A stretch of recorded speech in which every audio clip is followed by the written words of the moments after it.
that say is my sales advice to your salespeople. Don't ever go on a calendar without consent. Don't contact somebody outside of the means they contacted you in. Do have transparent pricing. Do have documentation available. Do maintain a positive reputation in the community, because I am constantly talking with my peers. Contacting me in a medium that is not the medium I contacted you. Never do that. A great example is sometimes I post on LinkedIn, I'm hiring for one of my companies. I need a new engineer who can write React at a mid-level. And the appropriate way to then get in touch with me is to comment on my post or send me a message on LinkedIn, because that's where I asked. There are people who go the extra step and use software like Hunter.io to reverse look up my phone number and call me and say, I've got your React engineer. That is a major red flag. I didn't give you my phone number. You don't. Individual tactics that always fail. People who procure time on my calendar without my consent. That is a big no-no. I have had salespeople email me, including a calendar link that goes to my Google Calendar so that I've already booked time with them. That is an instant block. Never, ever do that. Your hypothesis has to be true. I have to be wanting the product you're selling. So I have one person right now who is trying to sell me on a solution for running my Kubernetes cluster, and I don't have a Kubernetes cluster. That's not a technology I use. So AI may involve itself in other ways. You could use it to help generate your quotes. You could use it to help sniff around LinkedIn to find the specific procurement person you must reach. Right. But you have such a heavy touch on that specific person that you should not be delegating writing those emails to AI. That is the wrong tool for the wrong job. Okay. A couple of my startups have been this very, I want to call it HubSpot-y or active campaign-y type of marketing that is very based around email touches, reaching the inbox, getting a nice pitch out there in the first few sentences, including a funny GIF, and getting them ready for their next call to action to get on the phone for a demo or even sign up for a trial. That's it. That kind of stuff, you should be using ChatGPT yesterday to design those emails. The way that AI is going to change your job, if you are a person who uses Hootsuite to do Twitter marketing, is very different than the way it's going to change the job of my coworker who walks into restaurants and asks to speak to the manager. AI will change all of this, but depending on what kind of salesperson you are, it will change it in a different way. That's what I believe. Pronouns. I am a fractional CTO who works for, right now, the CTO, Chief Technology Officer, of 9 different tech startups. I have launched over a dozen different software as a service platforms or mobile apps, depending on the needs of the particular product. I have advised almost 20 different startups. In the course of my career, I've been programming for over 20 years. I started as a junior dev back in 2000, made my way to being a mid-level dev, a senior level dev, a full stack dev, then the CTO. Then I had a great experience as the full-time CTO of a company and worked there for 4 years. Then here's how the fractional CTOing came about. So it was great working for the company that I worked for 4 years, and then I naturally picked another startup. And that startup ran out of capital in 5 months. Wow. Then I picked another startup to be the one who builds their product. That startup ran out of capital in 2.5 months.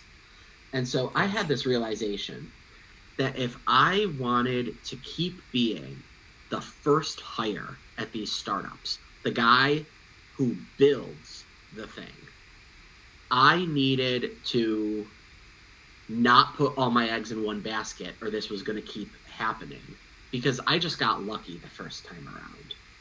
4 out of 5 startups fail. It's just the math of the game. Mm-hmm. So I was going to keep having my heart broken. So the next person who wanted to hire me, I told them, listen, I'll work for you, but I'll work for you half the week and find a second startup to take my other half of my week. And they were okay with it because it saved them money because I offered them half price. And that worked out pretty well.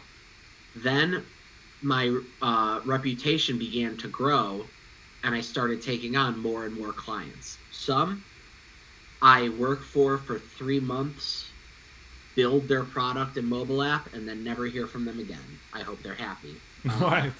Some, Is that a frequent scenario? no. What's more often is that I work for them about 6 months, then I sort of recede into the background, staying in their company Slack, break glass in case of emergency. If you ever have a super hard problem to solve, you can come get Bill. But in general, I'm not invoicing you anymore. And that's more common. So when I say I'm the fractional CTO of 9 startups right now, that's about 4 that I work on a day-to-day basis, and about 5 that are pretty much in the background that they can always summon me if they need me. That's kind of amazing. And first off, I think it's important to highlight the fact that you're kind of not risk averse, because Yeah. if you manage to just like work for startups and be on like different contracts and be willing to expose yourself without having the guarantee to get a full-time salary on a permanent basis, then that is kind of the life of a CTO that's quite adventurous. Uh, it is, but I think there's 2 sides to it. I actually would like to offer that I think I'm doing it the less risk averse way. Because what I was doing before, where these founders would come to me with an idea and being like, I've got the next big app. I want you to build it for me. I would come on full time, build it, and then the app would not catch. They call it product market fit. So sometimes the app catches and sometimes it doesn't. Right. And then I'm back on the job market again. Right. So that's actually extremely risky. By working on 8 companies at the same time, they can't all fail at once. Until AI takes all our jobs. But that's neither here nor there. At once, there was one year where I had 3 different health insurances in a single year. Which I know this is probably not something you have to deal with being from the UK, but in America, you don't get health care. It's tied to your employer. And Sure. so you only have health care through the place where you work.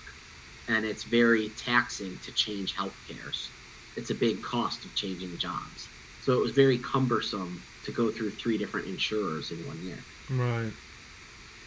Now, under my new scenario, I'm hedging my bets. Some companies succeed, some companies fail, some sort of trundle on forever in a zombie state, making a few grand a month, but never really getting there. All different ways it goes. Okay. So working for different startups at the very same time, I guess requires a bit more tap dancing, probably a lot of expertise. And I work with a lot of sales development reps and account executives Yeah. that have the idea at some point to create their own startups, right? And because they're non-technical, it's highly likely that they are the kind of people who will approach the likes of you. Okay. What's funny is that, as you mentioned, there's high rate of let's say failure. So my question to you is, what do you believe ordinary people or salespeople should be equipped with, first of all, in terms of maybe sales skills or just skills that will enable them to justify a partnership with the likes of you? Yeah, that is a fantastic question and one I can speak to very well. Um, so, the first thing is I'd like to talk about the kind of founder I like to work with. I have met probably 100 different founders, and not everyone is what I think is the right kind of founder. So I don't want to disbelieve in anybody, but I also have noticed particular traits that lead to success. And the number one trait is this. This is the most important part. People will eventually steal your idea, but they cannot steal your execution. And so I look for a founder who has a secret sauce in the execution rather than just an idea that anyone can have. Let me go into a little bit what I mean by that. Sure. I sometimes meet people who are just a person who had an idea. And these people tend to be very protective of their idea. They want NDAs, etc., because there's nothing about them that makes them a killer executor of that idea. You know, somebody comes to me and they are a regular person, and they say, I have an idea for an app that will guide you through yoga poses. It actually took me a second to think of a fresh idea because I didn't want to say one I've actually heard. Sure. But I haven't heard that one before. Okay, so the thing I say is like, that's good. Now what I'm looking for is this person is a yoga instructor. They've been a yoga instructor for 10 years. They've tried all the other yoga apps and they know what they're missing. There's something they're going to bring to the table with their own expertise and their own learnings that no one can take away from them. Right? What I don't want is the person has no experience in yoga. They're just a person who has an idea because they think it would be a good app to have. Right. That's the kind of person who, if someone else has the same idea as you, you're toast. Because the other person might be better capitalized or have more money or have yoga teachers on staff to help. But when you are the special person, when you're the one who already worked for 20 years in the mortgage lending industry, or you wrote the book on building a successful corporate LinkedIn profile, you've got that special something that someone else can try to do what you do, but they won't do it like you do. Sure. That's what I look for in a founder. Right. You look for, some kind of authenticity, the background, the experience, the knowledge, the shrewdness.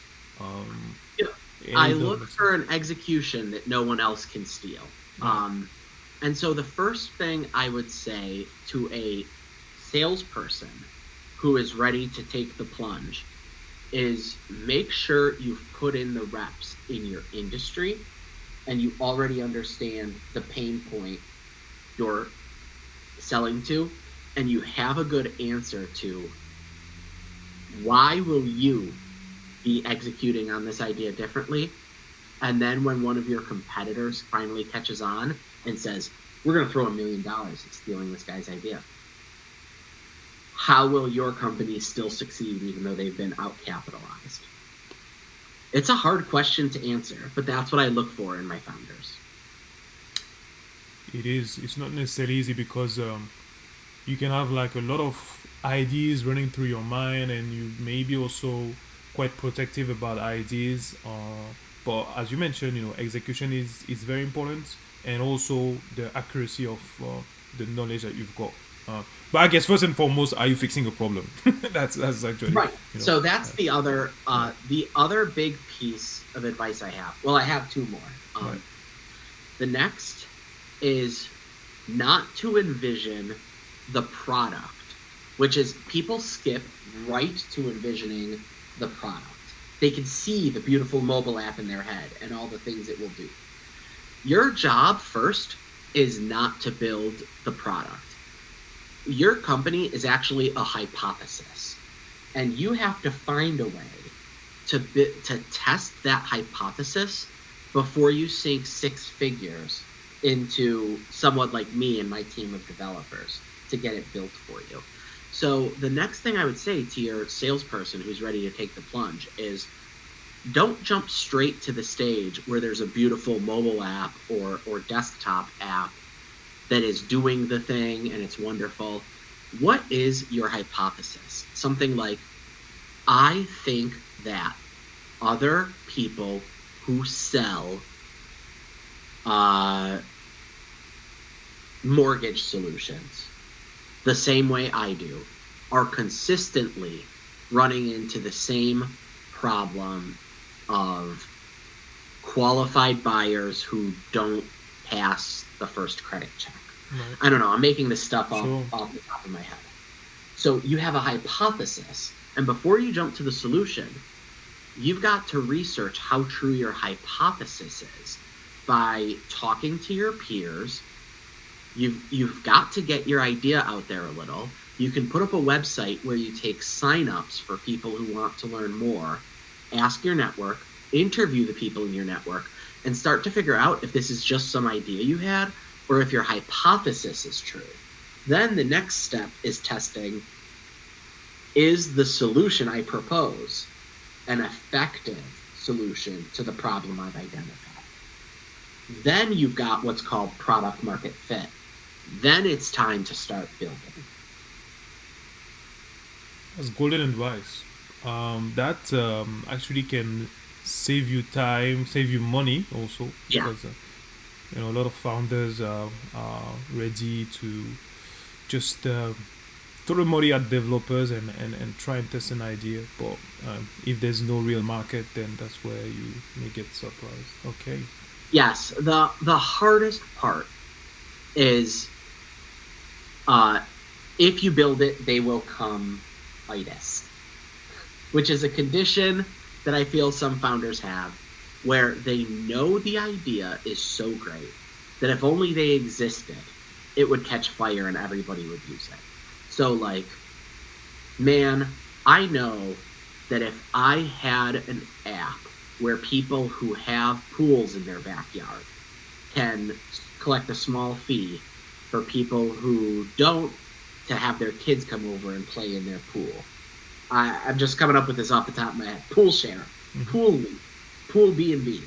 Why not? I bet one exists already. I'm just brainstorming, but they are like, well, everybody I talked to said they would totally use it, so let's build it. And they've still got this mountain of work ahead of them. Mhm. You know, you may have built Pool B&B, but the world doesn't know about Pool B&B yet. Who are you going to get onto the platform first? The people with the pools when no one is there to rent them yet? Or the people who want to rent the pools when there's no pools to rent yet? Are you going to try to develop both sides in sync with each other so that as the number of pools grows, the number of pool renters grows? You've got, I have to talk my founders out of, if you build it, they will come itis. Like, these apps don't catch fire automatically. They have very conscious sales and marketing efforts behind them. Thank you for this, for clearing up all this information for future founders. That's very useful.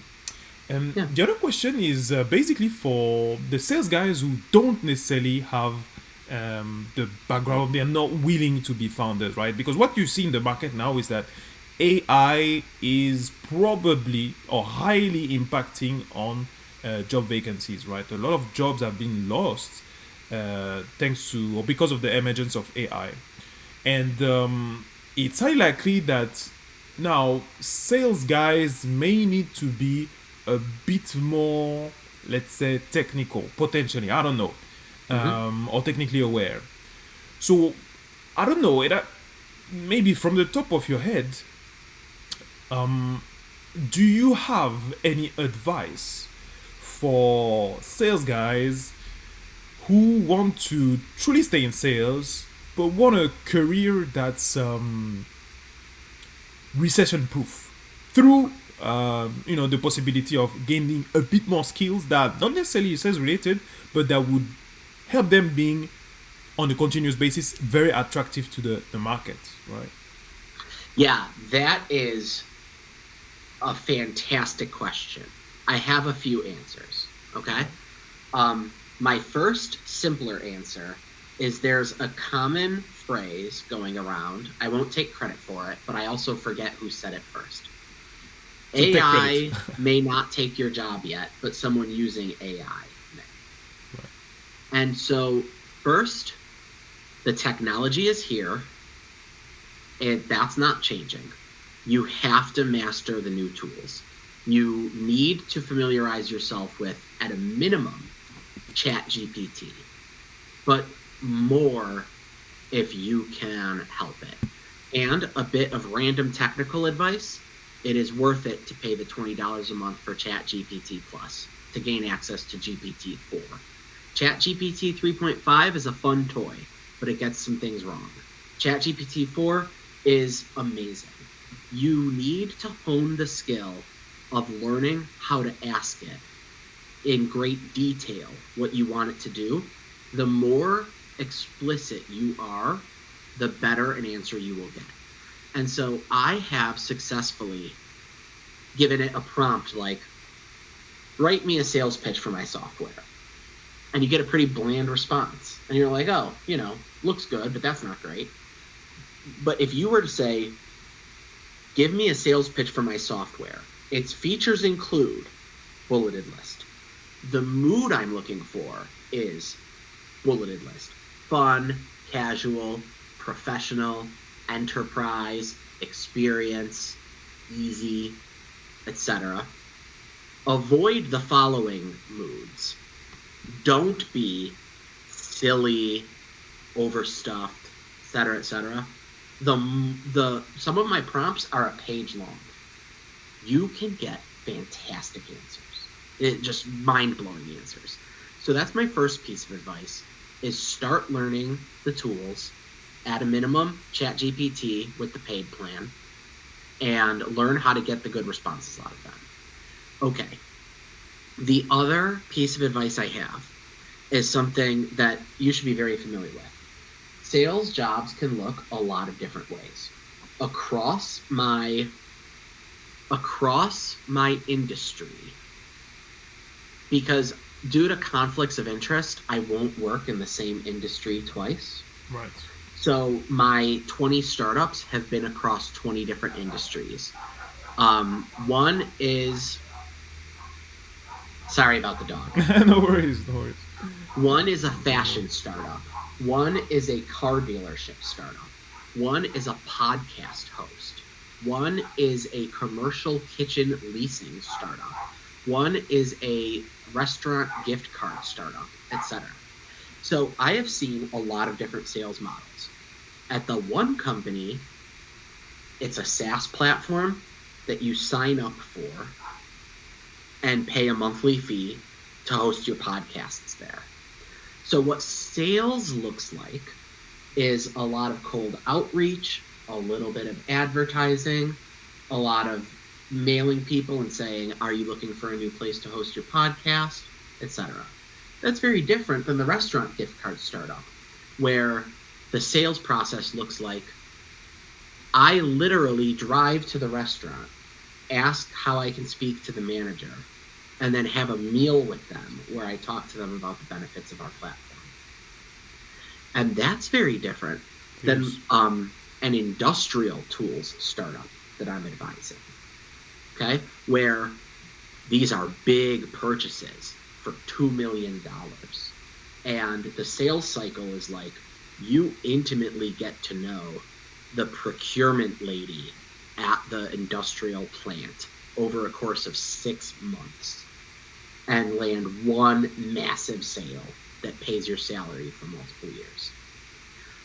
It's very different from the kitchen rental startup that is like, here's your kitchen for the day. We made $10 on that.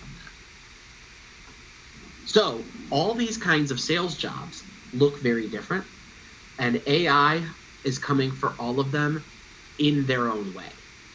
The way that AI is going to change your job, if you are a person who uses Hootsuite to do Twitter marketing, is very different than the way it's going to change the job of my coworker who walks into restaurants and asks to speak to the manager.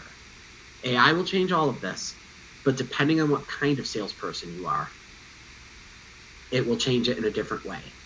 That's what I believe. Wow, that's amazing. So basically, we're saying that there's no one size fits all kind of formula for startups, right? The sales process will differ. Now, I've had my background is mostly in SaaS B2B, business to business. So you've got the kind of standardized approaches whereby, once you get an ideal client that is from a specific industry that has X number of employees, then you target them and you do with your emails, 7 to 12 touches, and you will do your calls, on a daily basis that may amount from 50 to 70, right? So that's pretty much the background. But it's interesting to see how, when it comes to startups that have hardly been funded or that are emerging, that there needs to be a quite bespoke way to sell. That's Right. fascinating. And so the kind of sales process that you're talking about is probably the one that will be most impacted by AI and has been already. A couple of my startups have been this very, I want to call it HubSpotty or active campaigny type of marketing that is very based around email touches, reaching the inbox, getting a nice pitch out there in the first few sentences, including a funny GIF, and getting them ready for their next call to action to get on the phone for a demo or even sign up for a trial. That's it. That kind of stuff, you should be using ChatGPT yesterday to design those emails. Today is already too late. Yesterday was the right day. There are other kinds of startups where the sales process is less HubSpotty, less active campaigny. It might be more Hootsuite. It might be more Instagram adsy. It might be, conversely, more Salesforcey or Zoho CRM-y. I love those new words. All these platforms are right for different approaches, So I think that if you are the industrial tools plant and you are trying to land one massive deal at a factory for $2 million, that is an effort that may span multiple sales representatives across several years. That is not a very HubSpotty way of doing business. That is a Salesforcey way of doing business. AI may involve itself in other ways. You could use it to help generate your quotes. You could use it to help sniff around LinkedIn to find the specific procurement person you must reach. Right. But you have such a heavy touch on that specific person that you should not be delegating writing those emails to AI. That is the wrong tool for the wrong job. Okay, thank you for this insight. All right, so I'm gonna ask you one of our last questions today because you've been so nice to share your knowledge and the wealth of insight you've got. A lot of BDRs and account executives are curious about who's the typical CTO in terms of messaging when you, the likes of you, is being approached, cold approach, either via email or a phone call. Have you got in your memory, right? And I know that you're probably the one who does a bit of selling because you're looking for founders, right? But I'm just trying to pick your brain and understand that if in your career you've been, let's say, mesmerized by a salesperson that has just like sent you the right kind of messaging, either via email or cold call, and that you booked because it was just uniquely so good. I see. Um, so I am frequently in the buyer's seat, especially when it comes to buying software solutions that I use to implement my products, right? Because to build these products quickly, you need to staple together a lot of third-party tools. To make your next mobile app, I might use Auth0 for user authentication so that I don't have to build sign-in with Apple myself. I might use SendGrid to send emails so I don't have to build an email server myself. I might use Twilio to send text messages. And I might use OneSignal to send push notifications. And then I have to host the entire thing, including the database, somewhere like AWS or Google Cloud. So I am constantly making purchasing decisions for software. I have seen them approach me in any number of ways. I can imagine. I have a lot of people try to do that top of the inbox thing. And I will tell you, in my experience as a buyer, what works and doesn't work. Go ahead. First, your hypothesis has to be true. I have to be wanting the product you're selling. So I have one person right now who is trying to sell me on a solution for running my Kubernetes cluster, and I don't have a Kubernetes cluster. That's not a technology I use.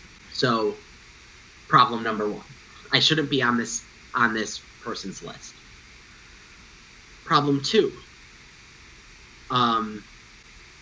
individual tactics that always fail.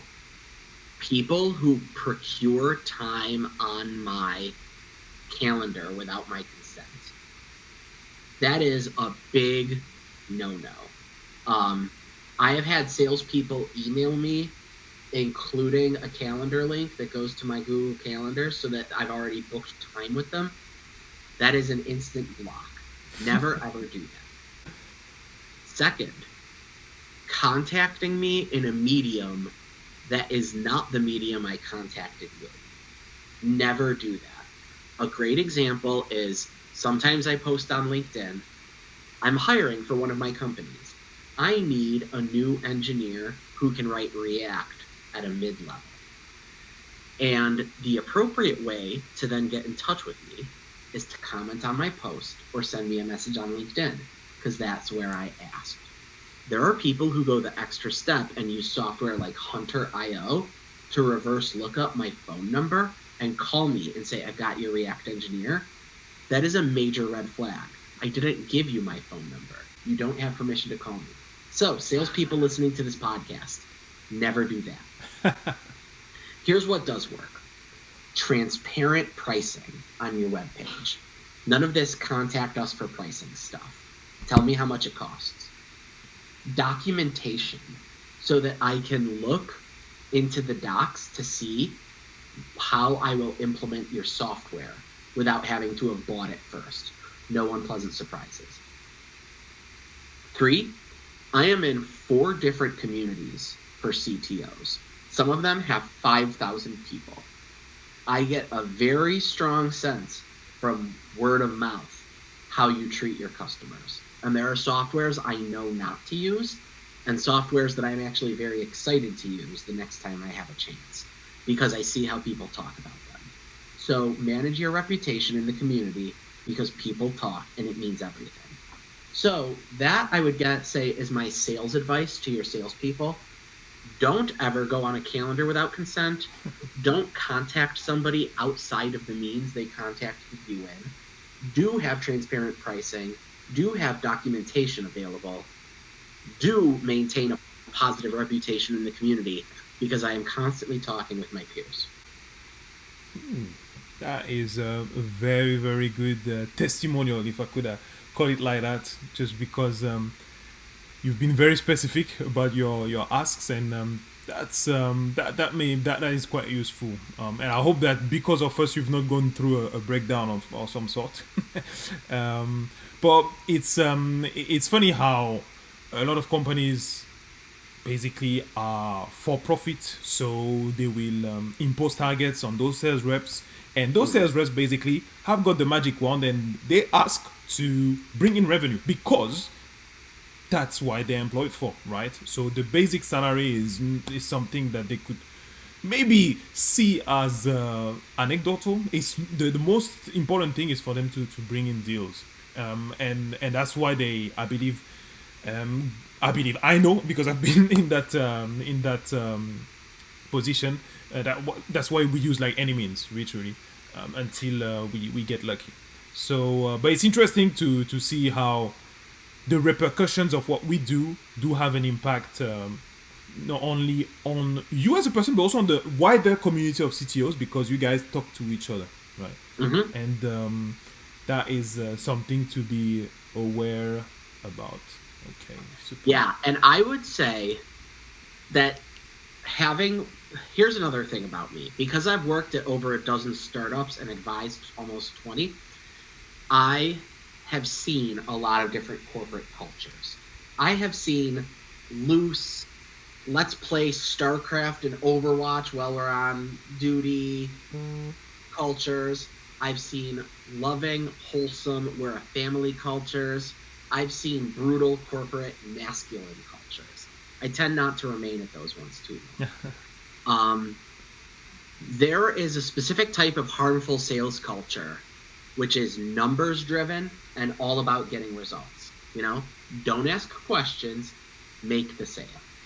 And that leads to strategies like remnant advertising, backfill advertising, affiliate marketing, cold emailing, and all of that can sacrifice your company's nebulous reputation and wholesomeness in the means of getting traffic in the door today. So I know that when I am involved at one of my companies and helping build out the sales team, which I often do, even though I'm the CTO, I talk about how we are not an anything goes company. And maybe this is a good point to close on. It's story time. One of my startups, and I won't say which one, was an anything goes company. Just get those sales. We hired a new salesperson. We told them, you do what you got to do. Get us the sales. His way of selling was he used a plugin that combined his Gmail with bulk uploaded emails list, which combined with SalesLoft, which I think combined with Hunter.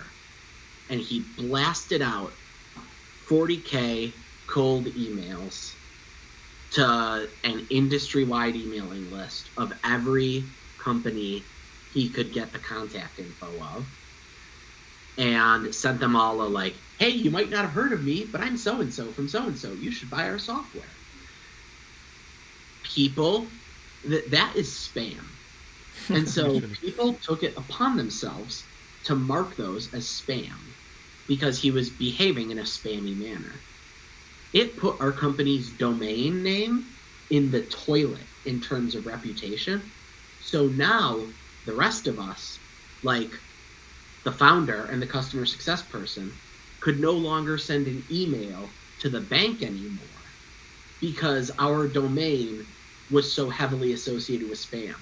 We spent a year digging ourselves out of the hole that guy dug us in 2 days to get our domain taken back off the spamming lists.